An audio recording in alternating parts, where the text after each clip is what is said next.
Mukhang bad trip si ma'am. Kayong apat, tumayo kayo! Hala, ano na naman kayang ginawa nila? OMG! Natatandaan nyo ba tong group chat nyo? Paano nalaman ni ma'am yung GC namin? Patay kami nito. Ang gagaling nyo! Mag-uumpisa tayo kay Scarlett. Ako po, ma'am. Palagi na nagpapareport si ma'am. Ano, tamad na siya magturo? Sayang lang tuition natin, be. Isa ka pa, Christian! Ma'am, kita nyo ba, bago reban si ma'am, balita ko kumukuha siya sa class funds natin, Ginawa niya tayong business. Samantha. Yes po. Ayoko talaga dyan kay ma'am. Mas gusto ko pa yung dati nating teacher. Buti pa yun, hindi nang babagsak. Tapos magaling pa magturo. Kyle! Akala ko matino ka. Guys, huwag nyo naman ginaganyan si ma'am. Mabait naman siya eh. Sa principal nga lang.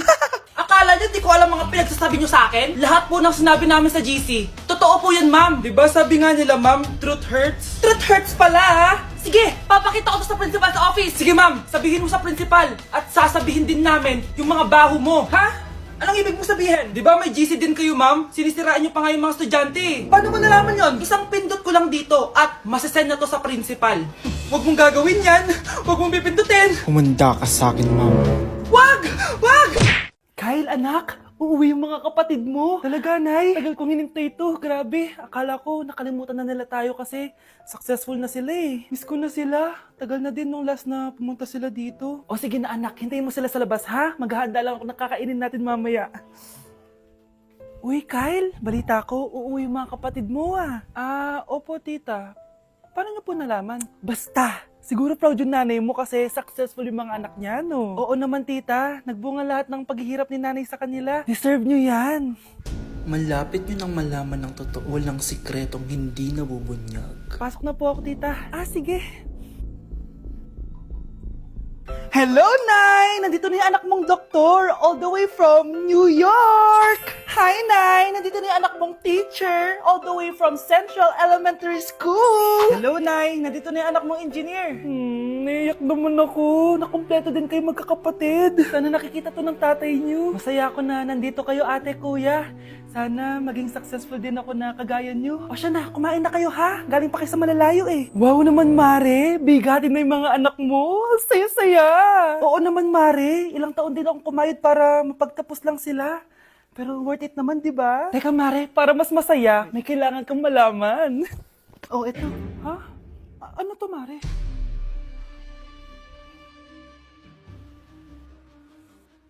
Nay, bakit po? Mga sinungaling kayo? Paano niyo nagawa sa akin to, ha?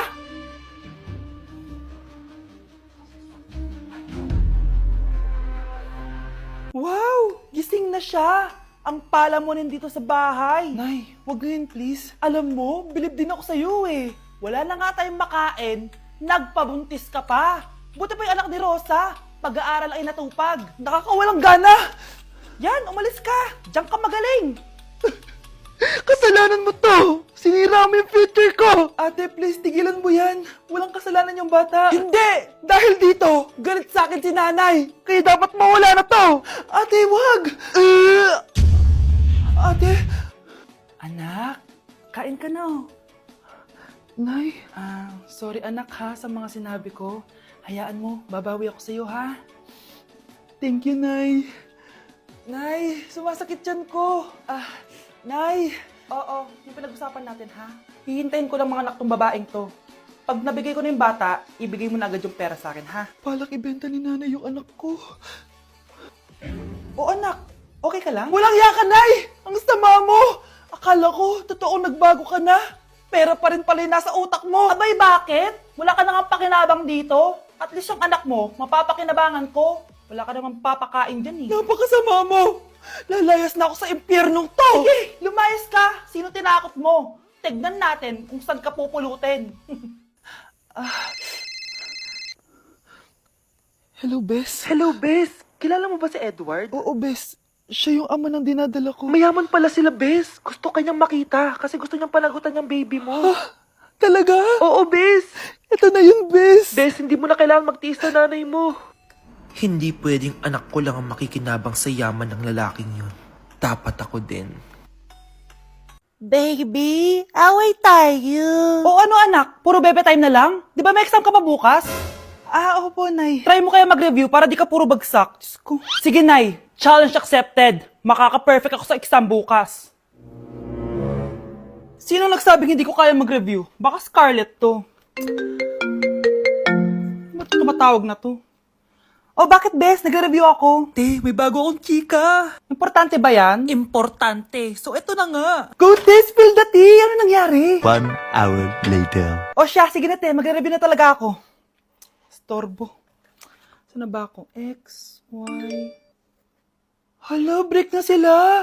Ano nangyari? 1 hour later. Mag-review na nga ako.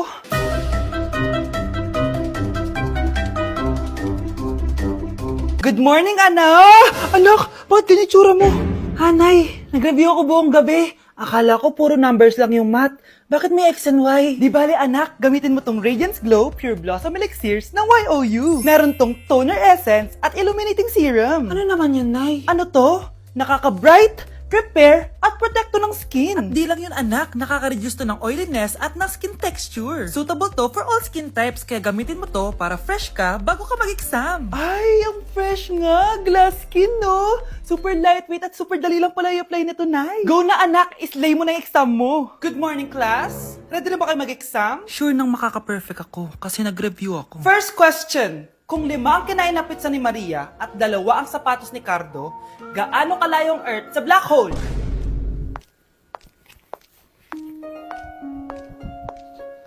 Hindi man lumabas ang mga nireview ko. Ang importante, maganda ako. Ang isang 50% po ay mapupunta sa isa niyang anak. Ano? Baka yan yung isa naming anak na nawala? Oo, sa amin na lang yan. Ako! Ako ang isa pang anak ni Ramon. Oh, akala ko ba nawawala yung isang anak ni Ramon? Attorney naman, huwag ka maniwala dyan. May sakit kasi sa utak yan. Wala akong sakit, attorney. Maniwala ka, please. Kailangan ko pa ng sapat na ebidensya para maniwala ako sa'yo. Sige na, babalik na lang ako. Ito na ba yung bagong bahay ng anak ko? Ikaw babae ka? Sinubukan mo pang agawin sa amin ang kayamanan ng tatay mo? Ang sama nyo, tita! Gusto nyo kunin lahat! Well, hindi naman maniniwala sa'yo si attorney dahil wala kang ebidensya. Tao po, attorney po ito. Nandiyan si attorney. Halika dito. Ayan, ikukulong muna kita dito sa bodega hanggat hindi ko pa nakukuha mga kayamanan. Yes, attorney.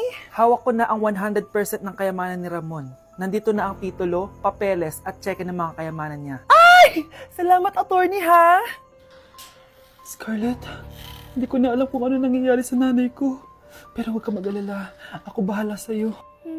Kailangan na matigil tong pinagagawa ni nanay. Tao po. Sino ka? Ako po yung nanay ni Scarlett, yung anak din ni Ramon. Totoo ba to? Pinagsasabi mong babae ka? Kami lang ang pamilya ni Ramon. Attorney, huwag ka magpaniwala dyan. Peke yan. Hindi to peke. Pwede mo ipacheck to sa attorney. Kaya ilabas mo na siya. Kinulong po ni nanay si Scarlett sa bodega. Ha? Anak?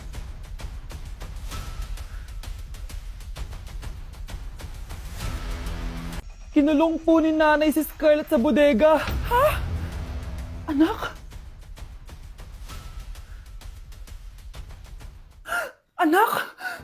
Walang iya talaga yung tita mo. Anak, sorry kung ngayon na ako nagpakita.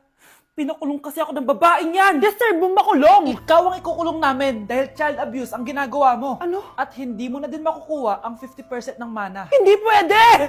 Nay, masaya ako na nandito ka na. At hindi na din tayo maghihirap dahil sa pamana ni tatay. Masaya din ako, anak. Siyempre kasama ka dito sa Manta.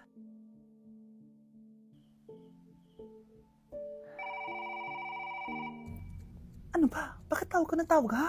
Oo, wala silang kaalam-alam. Sige na, baka mahuli pa tayo. Sa wakas, sa atin na ang mana. Maghahati tayo dito. Palayasin mo na yung mga batang yun, ha? Ako bahala. Ang galing talaga natin magpanggap date. Mga anak, aalis na tayo dito sa bahay. Lilipat tayo sa mas malaking bahay. O eto, mga gamit nyo, inimpake ko na. Talaga, Nay? Scarlett, huwag ka maniwala dyan. Nagpapanggap lang yung nanay mo. Samantha, ano yung mga pinagsasabi mo? Magjowa sila ni attorney. Sinet up nila tayo. Ganyan ba ang ugali mo, Samantha? Kaparehas ng nanay mong sinungaling? Samantha, ano ba? Kung ayaw mo sumama, edi wag. Sige! Kung totoong anak mo talaga si Scarlett, saan at kailan mo siya ipinanganak? Ang dali naman yan. Eh di sa Manila. Pinanganak ako sa ibang bansa. Hindi ikaw ang nanay ko. Ay, oo nga pala, sa ibang bansa pala. Sorry, nakalimutan ko. Ang dami namang drama. Total, nasa amin na ang mana. Umalis na kayong dalawa. Kung ayaw niyong pati kayo, ipakulong ko. Kung meron mang makukulong, kayong dalawa yon. Salamat sa pagtawag, Samantha. Inaaresto kita, attorney, sa kasong panloloko. Palpak ka talaga! Naisahan niyo ako ngayon, ha? Hindi pa ako tapos sa inyo. Talagang sinira mo yung sarili mo, attorney, para sa pera. At ang dami mo na palang naloko. Samantha, huwag na tayong maghiwalay, please. Oo, Scarlett.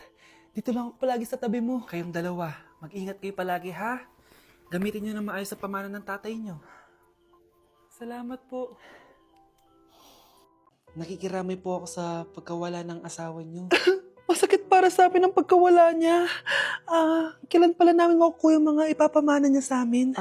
Ipaprocess pa po namin yun, ma'am. I-update na lang po namin kayo. Sige po, attorney.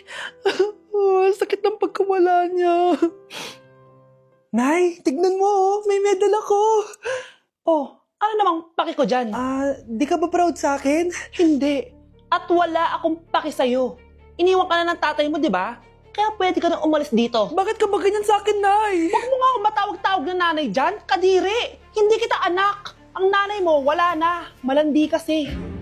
Nay, gutom na ako. Ay, gutom na baby ko. Wait lang, mag-order ako ng steak for you, ha? Yay! Steak, my favorite! Ampun lang pala ako. Nasaan na yung totoo ko, nanay?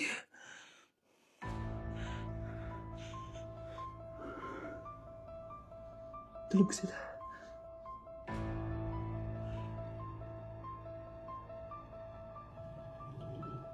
Nasaan na yun? Ito ba si nanay? Ay! Sino ba ito tumatawag na to? Muntik na yun. Attorney? Hello, ma'am. May update na po sa ipapamana ng namatay niyo pong asawa. Sige. Punta ka dito sa bahay. Sa wakas, ito na yung araw na pinakahihintay ko. Hoy, ikaw! Pag dumating dito si attorney, magtago ka. Hindi niya pwede malaman na may isa pang anak ang asawa ko. Sige po. Ma'am, nakuha na po namin yung last will and testament ng asawa niyo. Ang nakasulat po dito ay, ang 50% ng kayamanan niya ay mapupunta po sa inyo. Mali ata yan, attorney. Dapat 100% ang mapupuntang kayamanan niya sa amin. Kami lang ang pamilya niya eh. Bali ma'am, ang nakasulat po kasi dito ay ang isang 50% po ay mapupunta sa isa niyang anak. Ano? Baka yan yung isa naming anak na nawala. Oo, sa amin na lang yan.